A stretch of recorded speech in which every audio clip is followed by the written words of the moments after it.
Hello বন্ধুরা, দেখো এখানে প্রথমে আমি কয়েকটা কাঁচা কলা প্রেসার কুকারে সিদ্ধ হতে দিচ্ছি। কেন, অনেক দিন ধরেই পড়েছিল, ভাবছিলাম কি করব, তা একটা হঠাৎ রেসিপি এসেছে মাথায়। আজকে সেই রেসিপিটা তোমাদেরকে সাথে শেয়ার করব।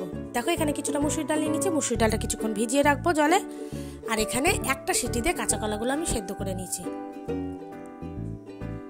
এবার কাঁচা কলার খোসাগুলো ছাড়িয়ে নেব, আর খোসাগুলো কিন্তু ফেলবো না, এই খোসাগুলো দিয়ে আবার কিন্তু বাটাও হবে। এবার কাঁচা কলাগুলো সামান্য ভেঙে নেব।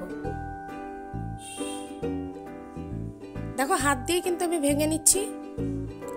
আর যে মুসুর ডালটা ভিজেছিলাম সেটা কিছুক্ষণ ভিজে গেছে।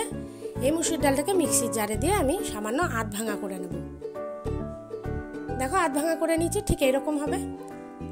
এবার কাঁচা কলার মুসুরির ডাল একসাথে করব। এর মধ্যে দেব কিছুটা মশলা, আদা বাটা, লঙ্কা, কুচনো লঙ্কা, রসুন বাটা, কুচনো পেঁয়াজ আর লাল লঙ্কার গুঁড়ো, স্বাদ মতো লবণ, আর দেব সামান্য একটু খাবার সোডা।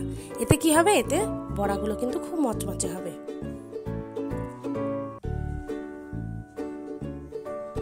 বড়াগুলো একটু ভালো করে সবকিছু মশলার সাথে মাখিয়ে নেওয়ার পর তারপর কড়াইয়ে তেল দিয়ে ভেজে নিলেই কিন্তু তৈরি কাঁচকলা মুসুরির ডালের বড়া। খেতে কিন্তু দুর্দান্ত হয়েছিল।